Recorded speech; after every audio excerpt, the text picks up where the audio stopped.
Thank you so much for being here. I'm Izolda Trakhtenberg, as Karen said, and we're presenting scenes from Harold Pinter's Old Times. The play takes place in the living room of a converted farmhouse near the sea in the evening in the autumn. I see the play produced on a stage like the St. James Theater or the New Horizons. And since this play is a play about the ephemeral nature of memory, I envision the set that is moonlit and watery to evoke that. And it looks like this. On this set, we have a divan, a couch, a chair, a liquor cabinet full of liquor, and a window that looks out to the sea. For costuming, I envision Deeley uh, wearing kind of a business casual look with a tie and maybe a sport coat. And you can see him here. His wife, Kate, wears a more sophisticated look in a black dress with pearls. And Anna, the third character in the play, is wearing a more delicate, almost ethereal dress that is part of the sort of watery blue color of the set. The actors are Jaqui Shiel as Kate, Mark Cosby as Deeley, and Lori Key as Anna.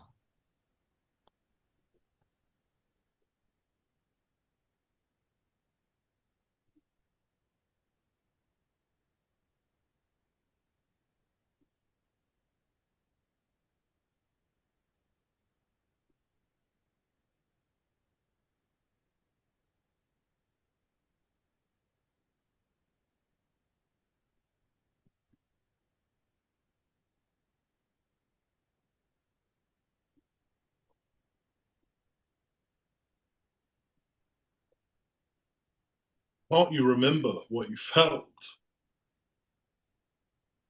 This is a very long time. But you remember her. She remembers you. Why would she be coming here tonight? I suppose because she remembers me. Did you think of her as your best friend? She was my only friend. Your best and only. My one and only.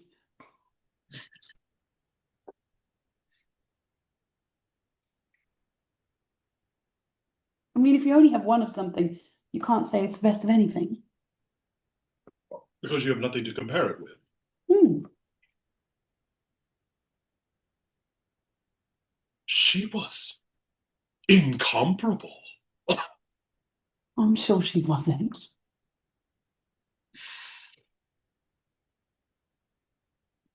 Oh, I never knew you had so few friends. I had none. None at all, except for her. Why her? I don't know. She was the thief. She used to steal things. Who from? Me. What things? Bits and pieces. Underwear.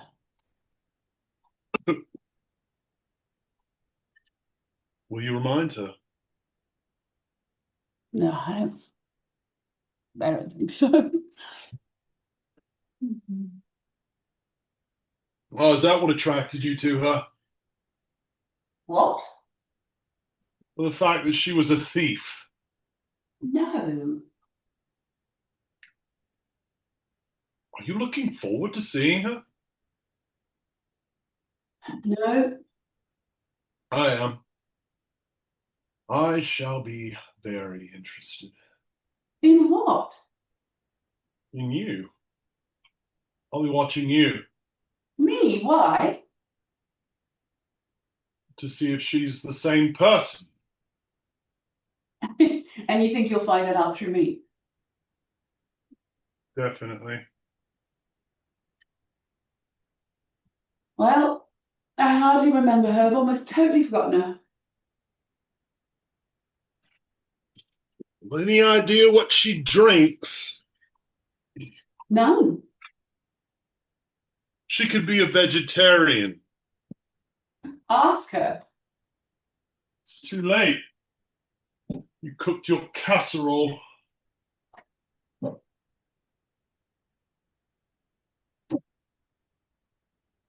Why? Why isn't she married? I mean, why isn't she bringing her husband? Ask her. And do I have to ask her everything? You want me to ask all your questions for you? No, not at all.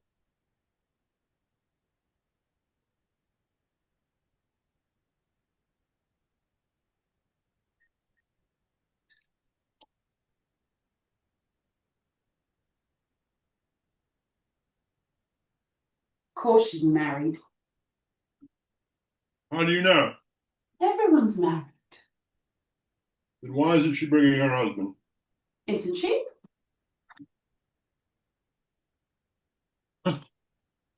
Or did she mention a husband in her letter?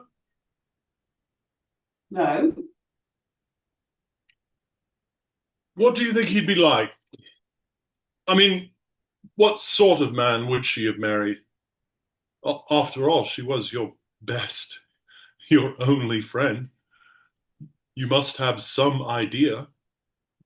What kind of man would he be? I have no idea. Oh, haven't you any curiosity? Well, you forget. I know her. You haven't seen her in 20 years. And you've never seen her. There's a difference.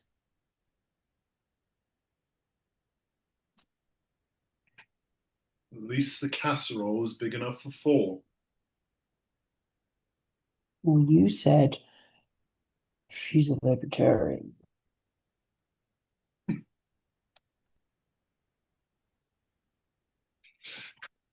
Did she have many friends? Oh, normal amount, I suppose. Normal? What's normal? You had none. One. Is that normal?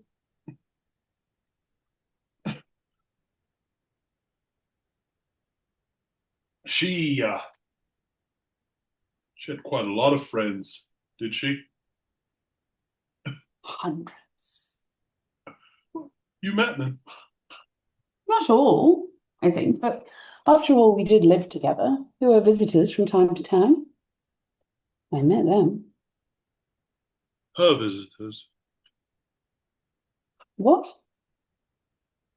Her visitors. Her friends. You had no friends. Her friends, yes. Them.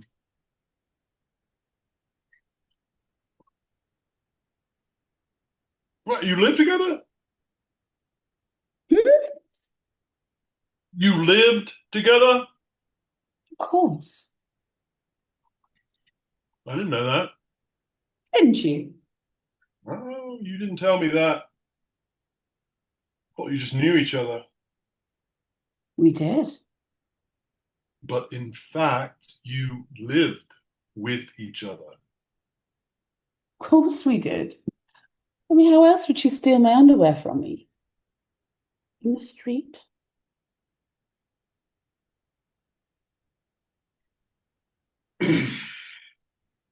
I knew you'd shared with someone at one time.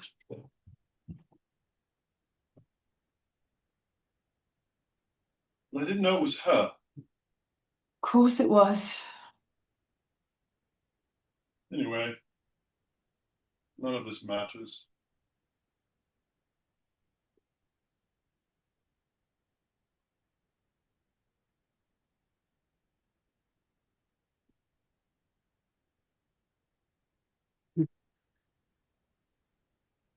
Queuing all night.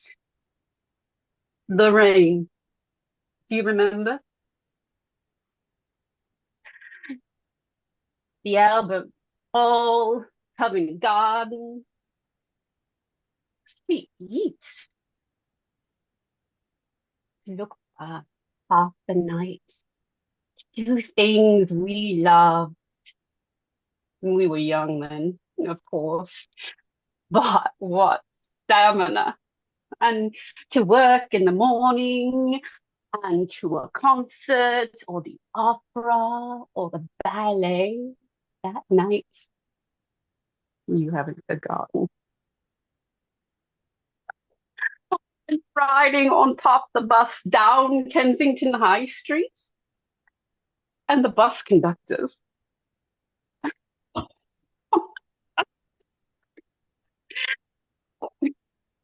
And then dashing for the matches for the gas fire. And then I suppose scrambled eggs. Did we cooked, both giggling and chattering, both cuddling to the heat, and then bed, sleeping. And all the hustle and bustle in the morning, rushing again for the bus for work. Lunchtime in Green Park, exchanging all our news, our very own sandwiches. Innocent girls, innocent secretaries. Ah, and then the night to come, and goodness knows what excitement in store. Sheer expectation of it all, the looking forwardness of it all. And so poor, but to be poor, and a girl, and young in London then. And the cafes we found, almost private ones, weren't they? Where artists and writers and sometimes actors collected, and others with dancers. We sat, hardly breathing with our coffee, heads bent, so as not to disturb, so as not to distract. Listen and listened to all those words, all those cafes, all those people, creative undoubtedly. Does it still exist? I wonder, do you know? Can you tell me? We rarely get to London.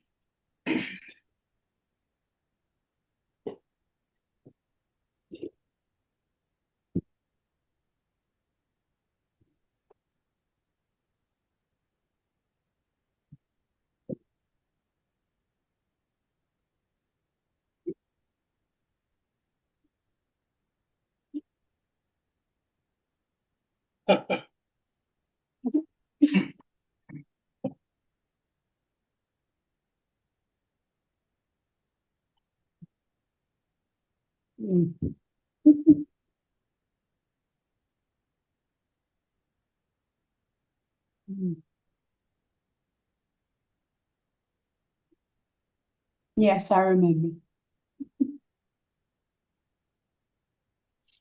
You drink brandy. I would love some brandy.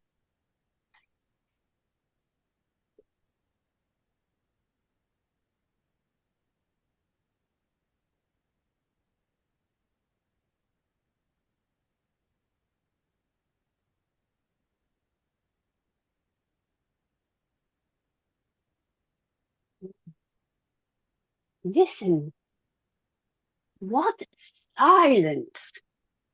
Is it always a silent? It's quite silent here, yes. Normally. You can hear the sea sometimes. If you listen very carefully. How wise you were to choose this part of the world, and how sensible and courageous of you both to stay permanently in such a silence. Well, my work takes me away quite often, of course. But Kate stays here. No one who lived here would want to go far. I would not want to go far. I would be afraid of going far, lest when I returned, the house would be gone. Lest. What? Oh, the word lest. Haven't heard it for a long time. I mean, sometimes I walk to the sea, and there aren't many people. Oh, it's a long beach.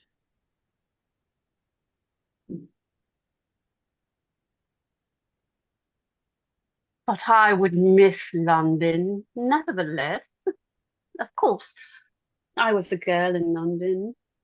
We were girls together. I wish I had known you both then. Do you? Yes. You have a wonderful casserole. What? I mean, wife. So sorry.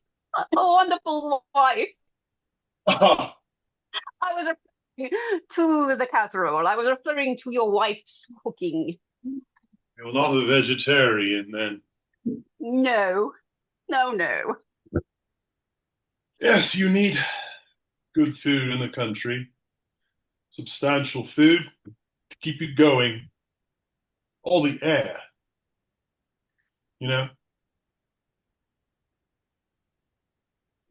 Yes, I quite like those kinds of things, doing it. What kinds of things? Oh, you know, that sort of thing. Do you mean cooking? All that thing. We weren't terribly elaborate in cooking. Didn't have the time. But every so often dished up an incredibly enormous stew and guzzled the lot. And then, more often than not, sat up half the night reading Yeats. Yeah, every so often, more often than not.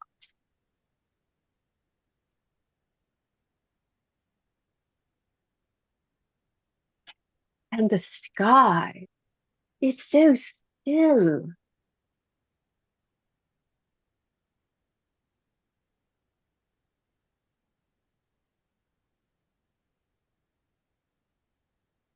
See that tiny ribbon of light? Is that the sea? Is that the horizon? You live on a very different coast. Oh, very different. I live on a volcanic island. I know it. Oh, do you? I've been there.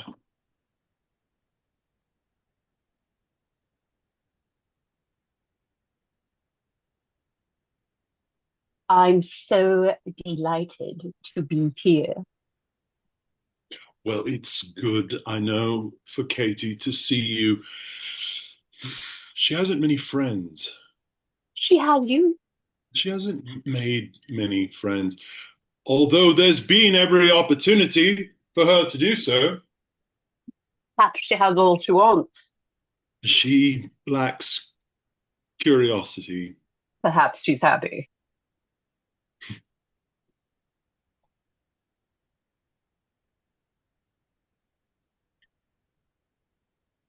Oh, were you talking about me?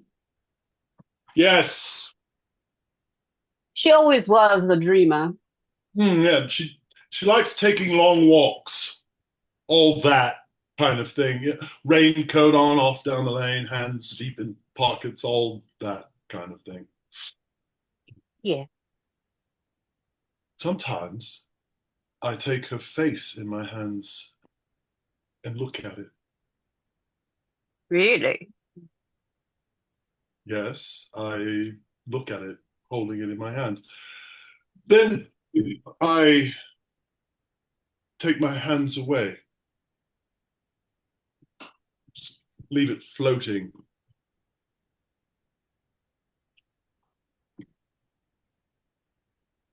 My head is quite fixed. I have it on. It just floats away. She always was a dreamer. Sometimes walking in the park, I'd say to her, "You're dreaming. You're dreaming. Wake up." What are you dreaming? And she'd look around at me, flicking her hair, and she'd look at me as if I were in her dream.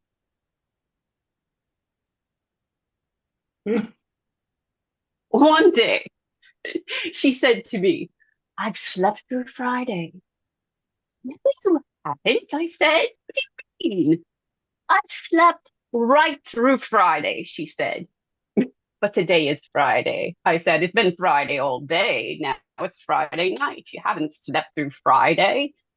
Yes, I have, she said. I've slept right through it. Today is Saturday. You mean she literally didn't know what day it was? No. Yes, I did. It was Saturday. What month are we in? September. We're forcing her to think. We must have you around more often. You're a healthy influence.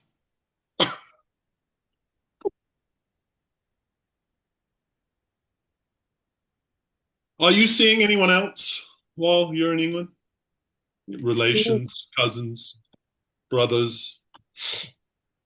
No, I know no one except Kate. Do you find her changed?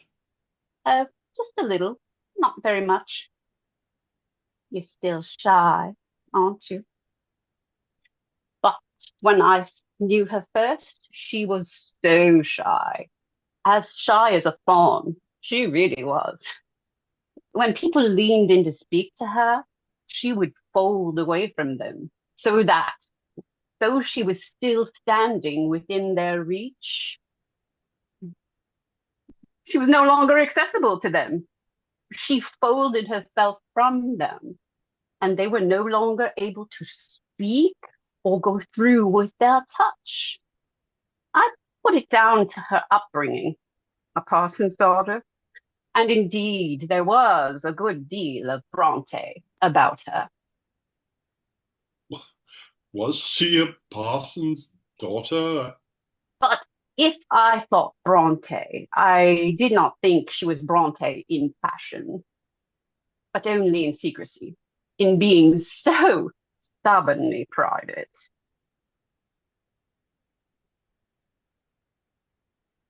I remember her first blush. What? What? What was it? I mean, why was it? I had borrowed some of her underwear to go to a party. Later that night, I confessed it was naughty of me. She stared at me, nonplussed, perhaps is the word, but I told her that in fact I had been punished for my sins, for a man at the party had spent the whole evening looking up my skirts. She blushed at that, Deeply. looking up your skirt in her underwear. Hmm. But that night, she insisted from time to time that I borrow her underwear. She had more of it than I, and a far greater range. And each time she proposed this, she would blush. But propose it she did, nevertheless. And when there was anything to tell her, when I got back, anything of interest to tell her, told her. Did she blush then? I could never see then. I would come in late and find her reading under the lamp and begin to tell her. But she would say, no, turn off the light. And I would tell her in the dark. She preferred to be told in the dark. But of course, it was never completely dark, what with the light from the gas fire or the light through the curtains. And what she didn't know was that, knowing her preference, I would choose a position in the room from which I could see her face, although she could not see mine. She could hear my voice only. And so she listened, and I watched her.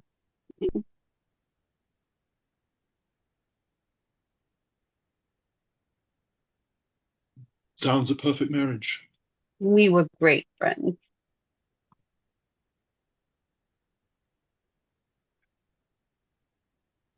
You say she was Bronte in secrecy, but not in passion.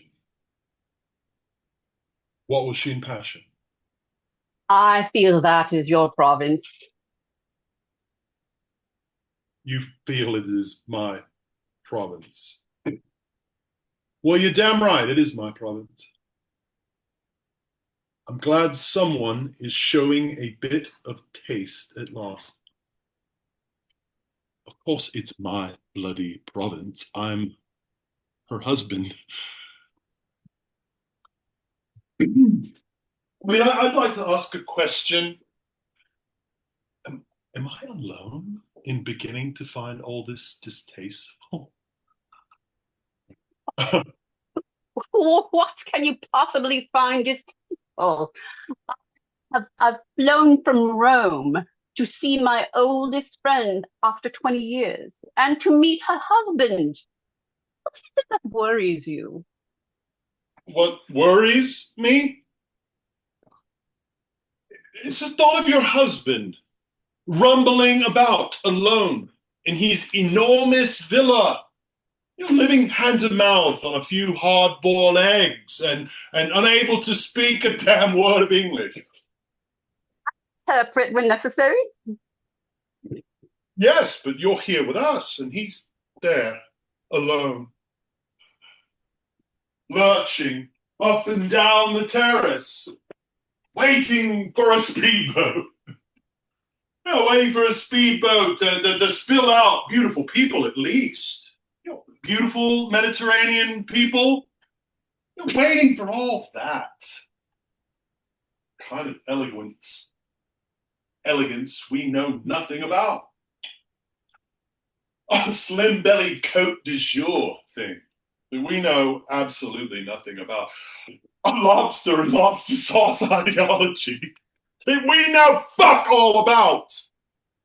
The longest legs in the world, the most phenomenally soft voices. Oh, I can hear them now. I mean, let's put it on the table, okay? I have my eye on a number of pulses all around the globe. Oh, why should I waste valuable time listening to two Well, if you stupid... don't like it, go.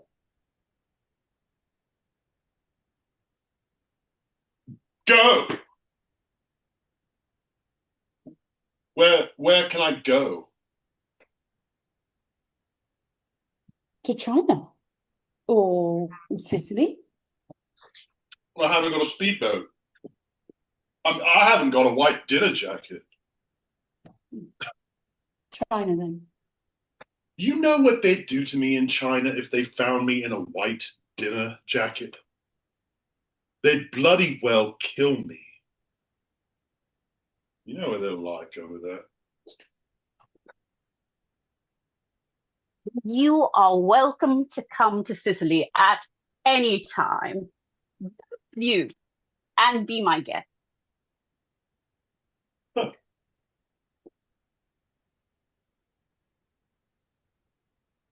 I would like you to understand that I came here not to disrupt, but to celebrate.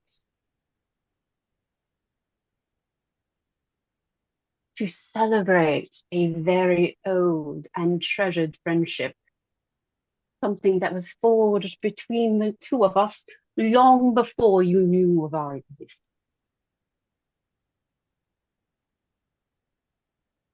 I found her. She grew to know wonderful people through my introduction. I took her to cafes, almost private ones, where artists and writers and sometimes actors collected, and others with dancers. And we sat, hardly breathing with our coffee, listening to the life all around us. All I wanted for her was her happiness. That's all I want for her still. We met before. You know, Anna and I. Yes! We met in the Wayfarer's Tavern in the corner. She took a fancy to me. Of course, I was slim-hipped in those days. Pretty nifty. Bit squinky, quite honestly. Curly hair. The lot. We had a scene together. She freaked out. Didn't have any bread. So I bought her a drink. But she looked at me with big eyes, shy. All that bit. She was pretending to be you at the time. Did it pretty well. Wearing your underwear, she was too at the time. Amiably allowed me a gander. True blue generosity. It's admirable in a woman. We went to a party given by philosophers. Not a bad bunch. Edgware Road gang, nice lot. I haven't seen any of them for years. Old friends.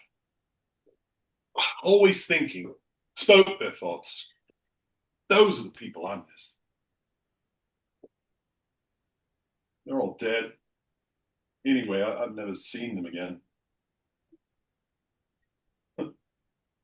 Made a Vale group.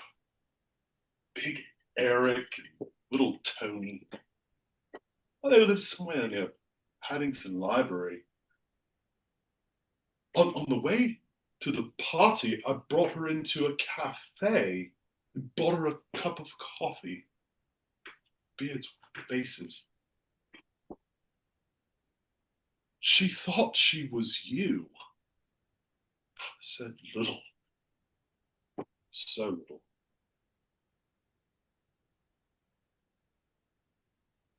I don't know, maybe she was you. Maybe it was you having coffee with me, saying little, so little. What do you think attracted her to you? I don't know. What? Well, she found your face very sensitive, vulnerable. Did she? She wanted to comfort it the only way a woman can. Did she? Oh, yes. She wanted to comfort my face in the way only a woman can. Well, she was prepared to extend herself to you. I beg your pardon. She fell in love with you. With me? You were so unlike the others. We knew men who were brutish, crass. Oh, there are such men, then? Crass men? Quite crass. But I was crass, wasn't I? Looking up her skirt. That's not crass. I mean, if it was her skirt, if it was her. Oh, it was my skirt. It was me. I remember you look very well. I remember you well.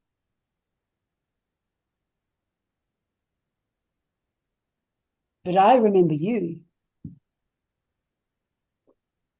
I remember you dead. I remember you lying dead. You didn't know I was watching you. I leaned over you. Your face was dirty. You lay dead, your face scrawled with dirt. All kinds of earnest inscriptions, but unblotted, so they run all over your face and down to your throat.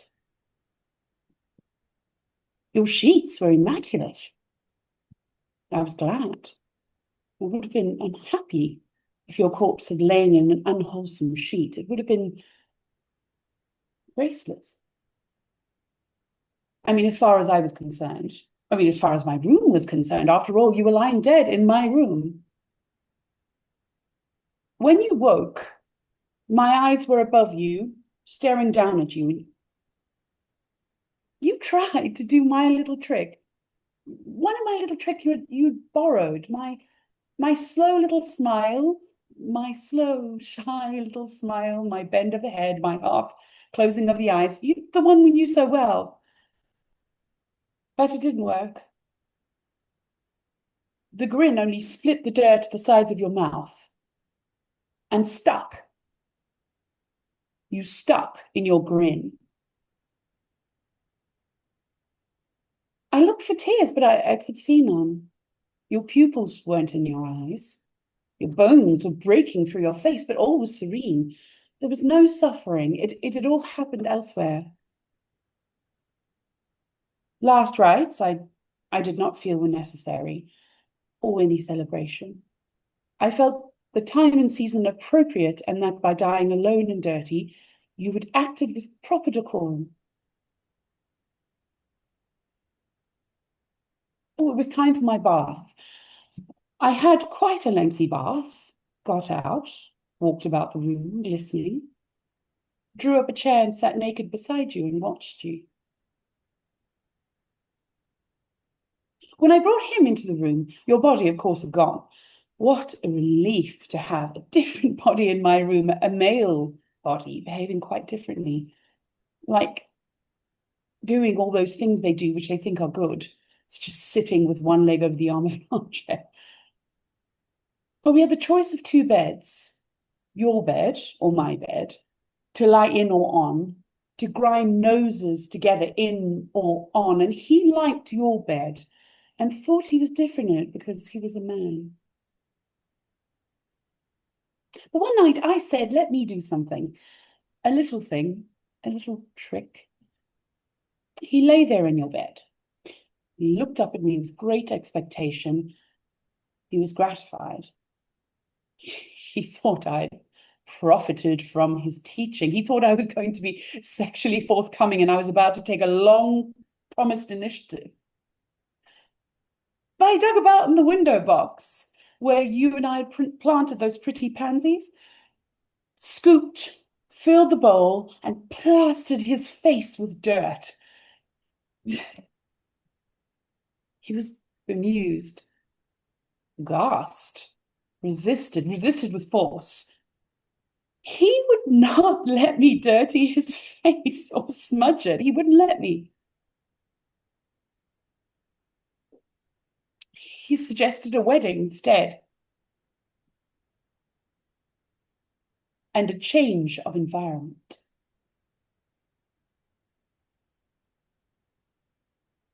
Neither mattered.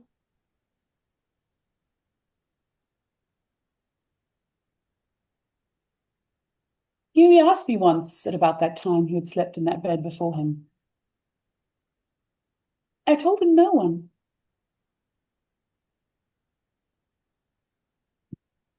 No one at all.